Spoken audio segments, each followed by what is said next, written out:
¿Por qué esta fascinación por Cuba? Bueno, mira, Juan, eso empezó, yo he ido a Cuba un par de veces en los años 2000, estuve la primera vez en el año 2002, 2005, pero después la fascinación empezó en un viaje que hice en el 2014 para un asunto de Princeton, un asunto académico, que coincidió con el anuncio histórico que hicieron Obama y Raúl Castro sobre el restablecimiento de relaciones y la apertura de embajada. Y a mí me tocó vivir eso no solamente en directo, sino en las calles de La Habana. Había un lugar que se llama el Palacio de la Informática, muy cerca del Parque de la Fraternidad, y habían sacado a la calle unos televisores con unas bocinas muy grandes, y entonces la gente se había amontonado ahí a ver qué iba a anunciar Raúl Castro. Esto fue algo muy cubano porque la gente sabía que se iba a anunciar algo importante, sabían que se iba a decir algo sobre Estados Unidos, sobre las relaciones, pero nadie sabía qué exactamente. Y entonces cuando yo viví ese momento, me di cuenta de que estaba pasando algo muy importante a nivel de la historia del siglo XXI y yo quería vivirlo de cerca. Entonces ahí empecé a ir a La Habana con más frecuencia cada vez. Hice un programa de Princeton que me permitió vivir ahí 4 meses primero, después 2, y es una relación que mantengo hasta ahora. Ahora vengo llegando de La Habana prácticamente. ¿Y qué pasó cuando ya se anunció eso? Tú estabas allí, además, tú lo cuentas, en la novela aparece de inmediato. ¿Tú tenías o compartías con los que estaban allí la esperanza de que eso fuera decisivo para La Habana y para Cuba? Sí, mira, yo creo que lo que a mí más me impresionó fue el optimismo y la energía que eso creó. Yo había vivido en Checoslovaquia, cuando era todavía Checoslovaquia, en el año del 91 al 92, y me recordaba mucho ese periodo, digamos, un periodo de una euforia, de un optimismo, de pensar que el futuro solo puede traer cosas mejores, que es algo muy distinto de cómo se vive la vida en Madrid, en Nueva York o en Londres o en París en este momento. Y entonces, digamos, esa energía tan especial de un país que sabe que las cosas solo pueden mejorar y que van a mejorar de una manera radical, fue lo que me atrajo.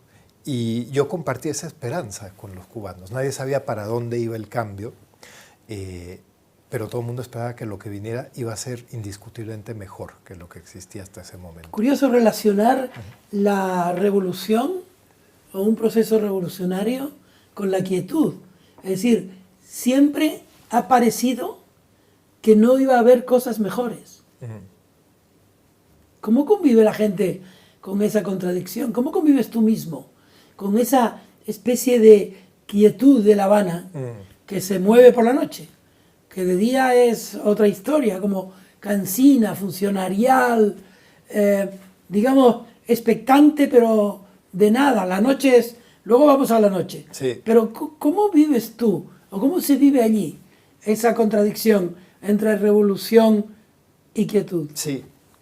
Mira, yo creo que es una observación muy importante que no se ha subrayado como debería, porque La Habana, me imagino que eso se parece mucho a Canarias, tiene un sol que es bastante opresivo. Digamos, después de las 10 de la mañana... Como el del norte de Argelia. Sí. Y entonces después de las 10 de la mañana y hasta que se pone el sol por la noche, muy difícil hacer cosas, muy difícil andar por la calle. Si hay que hacer cosas, hay que hacerlas o muy temprano en la mañana o al final del día, porque si no, cuando uno acaba sudado, de mal humor, con dolor de cabeza por el calor. Y por la sombrita.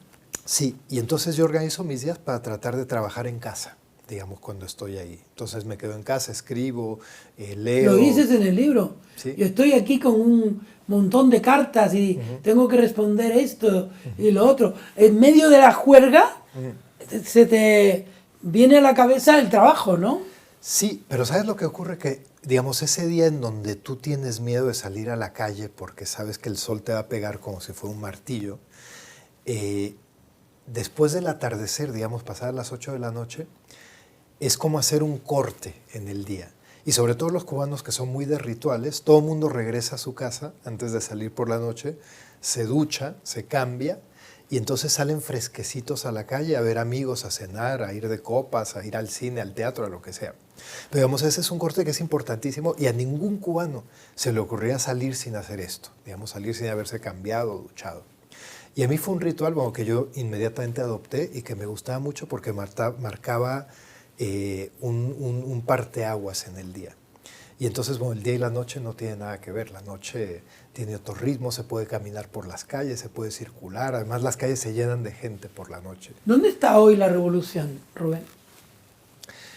Bueno, yo creo que ahora empieza una nueva revolución en Cuba. Y es una revolución que nadie sabe para dónde va. Digamos, es una revolución que no tiene un programa. En eso se parece al año 59, porque se nos olvida que la revolución cubana, digamos, no empezó con un programa concreto. Era un grupo de jóvenes con muchas ideas, con mucho entusiasmo, que tiraban para todas partes. Pero en ese grupo había comunistas, había gente del 26 de julio, había gente del directorio revolucionario, y cada uno tenía ideas distintas. Y yo creo que lo que pasa ahora es una mini revolución. Digamos, no viene desde arriba, viene desde lo que está pasando en las calles, desde lo que ocurre en la cultura, lo que ocurre en la vida cotidiana. Y yo ahí sí veo un cambio que podemos llamar revolucionario, con R minúscula. En tu novela se hace, en La Habana, se hace de noche y gay enseguida. Sí, la novela, bueno, es un homenaje en parte a Guillermo Cabrera Infante, a Tres Tristes Tigres, y quise contar esa vida de la noche habanera, que para mí es una vida intensa, llena de creatividad, llena de chispa. Y curiosamente es una vida que, por lo menos en el mundo intelectual, se le da poca importancia en Cuba. Yo creo que es algo que la cultura en Cuba ha tenido, por lo menos desde los años 50, quizá desde antes, prácticamente todo el siglo XX. Digamos que es una cultura, una alta cultura que desprecia un poco lo popular. Entonces, bueno, si vemos el lenguaje de Lezama, pero incluso, digamos, de los jóvenes que se rebelaron en contra de Lezama, de Virgilio Piñera, de Antón Arrufat, hay un registro culto que en general desprecia el habla popular, la vida de la calle, todo lo que se vive en discotecas, en bares, en Centro Habana, en los barrios populares. Y para mí, cuando yo estuve en La Habana, me parecía que esa parte de La Habana era la que más vida tenía. Era la más original, era la que estaba más presente, la que pulsaba con una energía muy especial. Y entonces yo decidí que quería escribir algo sobre ese mundo. No sabía qué, y cuando empecé a escribir, inmediatamente se convirtió en esta novela que tiene algo de autoficción.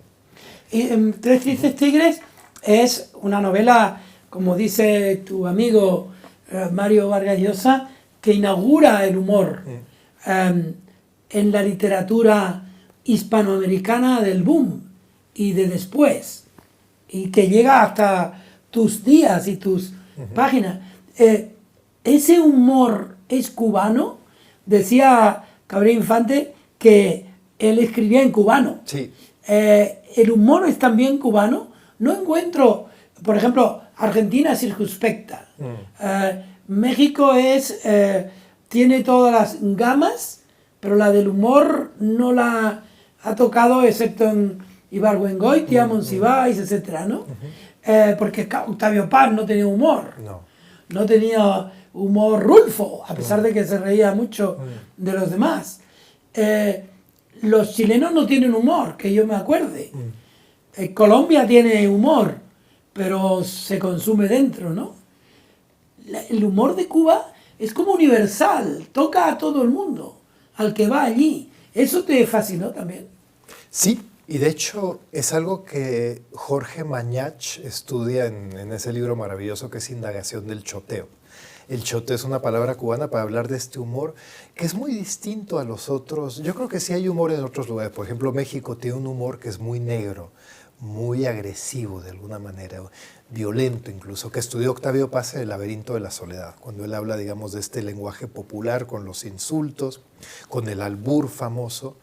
Pero el humor cubano es distinto al mexicano. Yo creo que es un humor que no tiene esa aspereza, no tiene esa violencia, ese fondo de agresión que tendría el albur mexicano.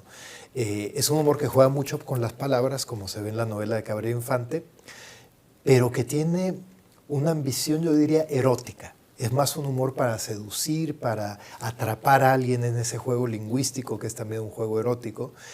Y eso a mí como mexicano me impactó mucho. Digamos que puede haber un juego tan intenso con el lenguaje, con la vida cotidiana, y sin esa agresión, sin ese... En México el trasfondo es siempre quién va a ganar, quién va a ser el que va a probar que es el más macho en un juego de humor, en un duelo verbal. Y en Cuba no, en Cuba es un ejercicio de seducción. En el libro de Cabrera Infante está también la música. Es decir, y en tu libro también. Allí aparece Imperio, aparece la música bailada. Digamos que hay como una energía que yo no sé si lo da la noche o lo da la propia etimología inglesa de la alegría, gay.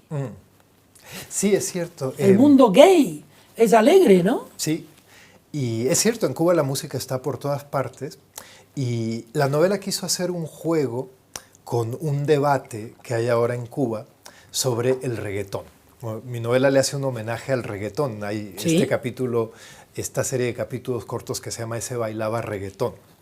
Y es muy curioso porque el reggaetón está por todas partes. Ella bailaba en Cuba. boleros. Sí, un homenaje a Cabrera Infante también. Pero el reggaetón está por todas partes, desde el taxi compartido, que en Cuba se llama el almendrón, uno entra, inmediatamente entra un mundo de reggaetón, con ese ritmo de la música. Está por las calles, está en las casas de la gente, uno no lo puede escapar. Y lo que es curioso es que los intelectuales en Cuba desprecian el reggaetón. Les parece que es una pérdida de valores, les parece que no es una música seria como lo fue el son o el danzón o incluso el mambo. Y hay una crítica muy fuerte que se hace desde una posición ni siquiera de alta cultura, pero digamos de una cultura más tradicional en contra del reggaetón, que se considera una música nefasta de alguna manera. Y yo no estoy de acuerdo, a mí me encanta escuchar el reggaetón, me parece algo autóctono. Siempre pienso que es como una planta que nació y creció en Cuba y es muy emocionante verlo en el lugar en donde se produce, que es una experiencia que casi no tenemos en el mundo globalizado en el que vivimos. Y estamos en Madrid y escuchamos música de Estados Unidos o de París o de México y así vivimos. Pero en Cuba lo que es interesante es que uno puede pasar por una calle y se está tocando la música que se creó en esa misma ciudad, quizá en el mismo barrio. Y esa parte, digamos, de ese contacto con algo auténtico, directo, siempre me interesó. Mira, este programa se hace en blanco y negro, como tiene que ser, como tendrían que ser las cosas. Pero yo voy a describir la portada. La portada es abiertamente homosexual.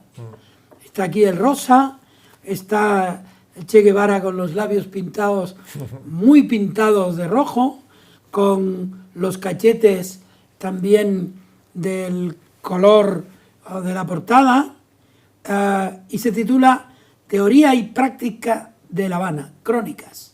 Es una novela, es, como tú me decías antes, crónica de autoficción. Todo lo que hay aquí pasó, todo lo que hay aquí lo protagonizaste tú. Bueno, yo lo llamo una autoficción porque hay una base autobiográfica. Digamos, todo lo que allí ocurrió tiene algo que ver con algo que yo viví en La Habana. Pero una de las cosas que me interesa a mí de la realidad en Cuba, digamos, de la manera de vivir la realidad que tienen los cubanos, es que ese límite entre la realidad y la imaginación, o la realidad o la ficción, es muy tenue. Y siempre que un cubano empieza contando algo que hizo, puede ser algo muy sencillo, como llegó a su casa y se encontró que no había agua y tenía que ducharse para salir, y como no había agua tuvo que salir y pedir un cubo de agua prestado del vecino. Digamos, siempre empieza una historia con una base en la realidad y a los 2 minutos eso ha despegado y estamos en un mundo delirante, alucinante, que es lo que se ve, por ejemplo, en las novelas de Reinaldo Arenas. Uno empieza a leer y dice, bueno, es claro que esto sí pasó, que él nació en Oriente, en un pueblito cerca de Jibara, que creció en el campo, pero de repente empezamos a... Comió tierra, es cierto que ese niño comió tierra, es cierto lo que cuenta él cuando dice que tuvo más de 5,000 hombres en su vida con los que se acostó. Y eso es muy cubano, digamos, ese momento en que la realidad se vuelve algo que parece delirante, ya no sabemos si es realidad o fantasía. Y entonces el ejercicio de escribir la novela fue inspirado por ese aspecto de la realidad cubana. Digamos, es una experiencia vivida que en el momento de contarse despega y adquiere una parte imaginativa. Sí, pero hay elementos muy concretos que apelan a la relación homosexual que se establece en Cuba. Es ya totalmente del pasado la suposición y la realidad que, como decía Vargas Llosa, él dejó de profesar la fe castrista o cubanófila cuando conoció la situación de los homosexuales, Sí. que eran, igual que en la España de Franco, eran perseguidos, etcétera, etcétera, condenados, hacinados, asesinados. ¿Eso pasó a la historia? Sí, o por lo menos se puede decir que la historia cambió. Y una de las cosas fascinantes es ver cómo Cuba, que fue uno de los peores lugares en el mundo para vivir si uno era gay en los años 70, por ejemplo, sobre todo el año 71, que es el del caso Padilla, de repente se transforma en otra cosa y ahora es un destino turístico gay. Ahora, desde hace por lo menos 5, 6, 7 años, hay gays de todo el mundo, de Europa principalmente, de Estados Unidos, de Canadá, que llegan ahí porque ahí encuentran un tipo de vida que ha desaparecido en sus países. Digamos, hay una manera de vivir la noche, una manera de vivir la sexualidad que es mucho más fresca y más libre que lo que puede encontrarse en países que tienen incluso un matrimonio homosexual. Es una de las paradojas que la novela trata de contar de una manera, digamos, alrededor de ese tema. ¿Tú dirías que España, que tiene el matrimonio homosexual, es menos libre en ese sentido que La Habana, Madrid, que La Habana? Yo diría que sí, yo creo que desde un punto de vista sí, y recuerdo una anécdota muy curiosa. Hace unos 10 años, un escritor cubano vino a un congreso en La Habana y alguien le preguntó por el turismo sexual. Dice, bueno, ¿qué opina usted de todo el turismo sexual que hay en Cuba? Y la respuesta de este escritor cubano fue muy divertida. Él decía, bueno, yo lo que puedo decirles es que si tantos españoles tienen que venir hasta La Habana y viajar tantos miles de kilómetros, es que están muy mal follados en su país. ¿Y tú lo crees? Bueno, no lo sé, no conozco España también, pero sí, lo que sí creo es que hay una libertad de la que han hablado muchos escritores y narradores. Por ejemplo, John Lee Anderson lo ha contado, que es muy paradójico, porque bueno, sigue siendo, no se puede negar, sigue siendo un régimen que está muy lejos de ser una democracia, pero la manera en que se vive la vida cotidiana, se puede vivir un espacio de libertad que ha desaparecido en los países más desarrollados y más democráticos. ¿Y en qué se advierte? Se advierte sobre todo a nivel del lenguaje y de la imaginación. Y yo creo que lo que pasa en los países desarrollados, y en este caso incluiría España, es que se han impuesto una serie de categorías que norman la vida de las personas. Homosexual, heterosexual, blanco y negro, clase burguesa, clase trabajadora, y cada vez más, digamos, esas categorías se convierten en una cárcel para la vida cotidiana de las personas. Todo eso no existe en La Habana. Entonces, en La Habana, digamos, la diferencia entre homosexual y heterosexual es algo que no se piensa, y la gente no vive su vida ahí, y es algo que permite mucho más libertad. Yo conozco hombres casados que de repente tienen una aventura con otro hombre, hombres que viven con un hombre que de repente tiene una aventura con una mujer, y hay una fluidez que es difícil encontrar en los países que se rigen más por categorías. Yo creo que la libertad estaría, digamos, en ese tipo de experiencias. ¿Cuándo empieza esa tolerancia, Rubén? Porque se atribuyó a la hija de Raúl Castro. Sí. De modo que es reciente esa tolerancia. ¿Cómo ha ido evolucionando desde el punto de vista de la mirada del gobierno y de cómo el gobierno controla las cosas? Por ejemplo, yo me imagino que Raúl ve esta portada del Che Guevara maquillado y se pondrá, no sé si el libro circula en La Habana, pero ¿qué pasaría? Esa es una historia fascinante que yo creo que no se ha escrito con la perspectiva que podemos tener ahora. La pregunta sería, digamos, ¿cuándo tocó fondo o cuándo llegó a su máximo apogeo la represión homosexual en Cuba?